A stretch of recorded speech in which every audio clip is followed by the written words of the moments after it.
মানবতাবিরোধী অপরাধে ক্ষমতাচ্যুত প্রধানমন্ত্রী শেখ হাসিনার মৃত্যুদণ্ডের রায় কার্যকরে তাকে দেশে ফেরানো যাবে কিনা তা নিয়ে সংশয় এখনো রয়ে গেছে। আইনজ্ঞ বলছেন এটা অনেকটা নির্ভর করছে ভারতের রাজনৈতিক সদিচ্ছার উপর। আর ভারতের কূটনীতি বিশ্লেষকের মতে চুক্তির শর্ত অনুযায়ী চাইলে ভারত শেখ হাসিনাকে ফেরত নাও দিতে পারে। অতিথি হিসেবে আমাদের সঙ্গে যুক্ত হচ্ছেন সাবেক রাষ্ট্রদূত মুন্সি ফয়েজ আহমদ। মুন্সি ফয়েজ, আপনাকে স্বাগত। মানে কথাটা তো মোটামুটি পরিষ্কার, সাবেক অবসরপ্রাপ্ত বিচারপতিও যা বললেন, ভারতীয় গবেষক যা বললেন, রাজনৈতিকভাবে বিবেচনা করলে শেখ হাসিনাকে ফেরত নাও দিতে পারে। মানে এতদিন ধরে তো পররাষ্ট্র মন্ত্রণালয় চাচ্ছিল, এখন যেহেতু মৃত্যুদণ্ড হলো তাও তো বিষয়টা আরো পোক্ত হলো। আপনার কি মনে হয়? এখন অবস্থার একটা বাস্তব পরিবর্তন তো অবশ্যই হয়েছে। এটা আগে ছিল অভিযুক্ত, এখন হয়েছে দণ্ডপ্রাপ্ত আসামি। সুতরাং সেই ব্যাপারটা নিশ্চয়ই আছে। কিন্তু যেই আলোচনা একটু আগে আপনারা করলেন যে তাকে এই এখন চিঠিপত্র দিলে সাথে সাথে ভারত আমাদের অনুরোধ রেখে পাঠিয়ে দেবে, এরকম কোনো সম্ভাবনা আছে কিনা, আমি মনে করি যে না, সেরকম কোনো সম্ভাবনা এই মুহূর্তে নেই। এর দুটো কারণ।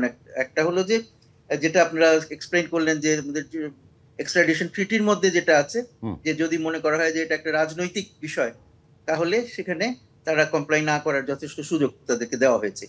সুতরাং সেটা আছে। তার চেয়েও বড় কথা, যেটা আরেকটা কথা আমাদের এই যে আরেকজন বক্তা একটু আগে বললেন, যে এটা হলো একটা রাজনৈতিক সদিচ্ছার ব্যাপার। আমাদের দুই দেশের মধ্যে সম্পর্কটা এখন এমন একটা পর্যায়ে যে সেই সদিচ্ছাটা কাজ করবার কোনো সুযোগ তো দেখছি না আমরা, তাই না? সুতরাং আমাদের যেটা বেশি জরুরি সেটা হচ্ছে যে আমাদের জাতীয় স্বার্থে, দেশের স্বার্থে ভারতের সাথে সম্পর্কটাকে একটা সুন্দর সুস্থ পর্যায়ে নিয়ে আসা। সেটা না করে আমরা এটা নিয়ে হইচই করলে কোনো খুব একটা লাভ হবে না। আমরা চিঠিপত্র দেব, কিন্তু তাতে কাজ হবে বলে আমার কোনো মনে হয় না। আর এটা ভারতের ইচ্ছার উপরে নির্ভর করে। তারপরেও এইটা তারা মানুক না মানুক, এটা তারা আমাদের সারা দিক না দিক, ভারতের সাথে সম্পর্ক ভালো করা আমাদের অনেক বড় প্রয়োজন। এই ছোট্ট একটা বিষয় নিয়ে, এটা ছোট্ট বিষয় বলা ঠিক হবে না হয়তো, কিন্তু এই একটা বিষয় নিয়ে আমরা আটকে থাকবো, সম্পর্ক ভালো করব না, সেইটা সঠিক হবে না। আমাদের বরং ওই দিকে খেয়াল দিতে হবে যে কিভাবে ভারতের সাথে সম্পর্কটাকে একটা স্বাভাবিক পর্যায়ে নিয়ে আসা যায়, এবং তখন আমরা কিছু বললে ভারত সেটাকে আরেকটু বেশি গুরুত্ব দিবে।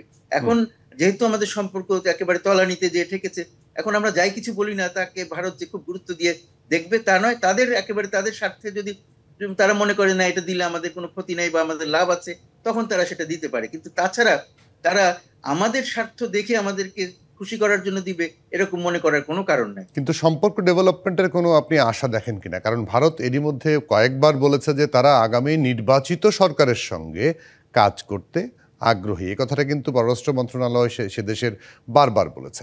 পাশাপাশি আমাদের নিরাপত্তা উপদেষ্টা যাচ্ছেন দেশটির নিরাপত্তা উপদেষ্টার সঙ্গে বৈঠক করতে, সেখানেও কোনো রকম ডেভেলপমেন্টের আপনি আলো দেখেন কিনা? না, এখানে একটা জিনিস বুঝতে হবে যে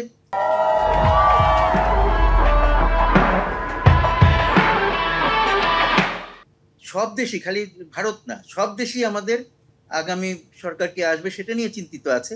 এই কারণ বর্তমান সরকার তো নামেই নিজেরাই নিজেদেরকে অন্তর্বর্তী সরকার বলে ঘোষণা করেছে। অন্তর্বর্তী সরকার তো আর বেশি দিন থাকার কথা না। সুতরাং সবাই অপেক্ষা করছে যে না, একটা স্থায়িত্ব আসুক, একটা স্থিতিশীলতা আসুক, তখন আমরা তাদের সাথে ডিল করব। এটা একটা স্বাভাবিক, এটা কাউকে দোষ দেওয়ার কিছু না। সব দেশই, খালি ভারত না, সব দেশই এইভাবেই চিন্তা করছে। চীন, মার্কিন যুক্তরাষ্ট্র বলেন, জাপান বলেন, সবাই এইভাবেই চিন্তা করছে। সেই জন্য কারোর সাথে আমাদের নতুন কোনো বড় রকমের কোনো কিছু কাজ নিয়ে আগানোর সম্ভাবনা এই মুহূর্তে কম। আর কোনো সিরিয়াস ব্যাপার নিয়েও খুব বেশি অগ্রগতি হবে না। কিন্তু আমরা যদি ভারতের সাথে সম্পর্কটাকে ভালো করতে পারি, তাহলে আমরা যা কিছু বলবো সেটার গুরুত্ব আরেকটু বৃদ্ধি পাবে। এখন যেহেতু আমাদের সাথে সম্পর্ক খুব ভালো না, আমরা যাই কিছু বলি তাতে তো ইয়ে হবেই না। আর এখানে ভারতের স্বার্থ, তাদের স্বার্থটা কি? এই যে উনি ওখানে আছেন বলে ভারত আমাদের উপরে একটা আমাদের কাছে, আমরা ভারতের কাছে ঠেকে আছি এরকম একটা ব্যাপার দাঁড়িয়েছে। সুতরাং এটা ধরে রাখতে পারলে তাদের তো লাভ, তাই না? আমাদের এটা নিয়ে আমরা সারাক্ষণ ব্যস্ত আছি। কিন্তু দুই পক্ষ থেকে বিভিন্ন সময় বলা হচ্ছে যে সম্পর্ক ভালো করতে চাই। সেটা আগামী সরকার আসলেই করবে এমন না। আমরা যদি এমন কিছু উদ্যোগ নিতে পারি বর্তমান সরকার, যে এখন থেকেই অন্তত ভারত আমাদের দিকে আর নেতিবাচক ভাবে তাকাবে না, সেই ব্যবস্থাটা করার জন্য আমরা কি চেষ্টা করছি? কিন্তু আমি মনে করি আমি সেই জায়গাটা ওই চেষ্টা কি আমি করছি মনে করছি সরকারের যে পক্ষ সেরকম থেকে কোনো যেসব চেষ্টাই বক্তব্য আমাদের মাঝে দিক মাঝে থেকে নাই। শোনা যায়, আপনি খেয়াল করে থাকবেন পররাষ্ট্র উপদেষ্টা, প্রধান উপদেষ্টা, প্রেস সেক্রেটারি যে ধরনের কথা বলেন, তাতে কি আমরা চেষ্টা করছি বলে মনে হয় কিনা? দৃশ্যমান কিছু সেটাই তো আছে। আমি বলছি যে আমাদের মনে হয় না যে সেরকম চেষ্টা করছি, কিন্তু জাতীয় স্বার্থে আমাদের উচিত সেই চেষ্টাটা করা। আমরা আগের সরকার আমরা বলেছি নতজানু পররাষ্ট্রনীতি ফলো করতো, তারা ভারতকে অতিরিক্ত সুবিধা দিয়ে দিয়েছিল, কিন্তু আমাদের সেটা করার দরকার তো নাই। হুম। কিন্তু একটা সুষ্ঠু সম্পর্ক রাখতে হবে তো। আমাদের প্রধান উপদেষ্টাই বলেছেন যে দুই দেশের যে অবস্থান পারস্পরিক, ভৌগোলিক এবং অন্যান্য বিভিন্ন দিক থেকে দেখলে আমাদের যে সম্পর্ক আগে থেকে আছে, সেখানে দুই দেশেরই দরকার, দুই দেশকে। হুম। এবং আহ, আমাদের উভয় পক্ষেরই স্বার্থে সুসম্পর্ক দরকার। হুম। সেটার জন্য চেষ্টা কে বেশি করবে?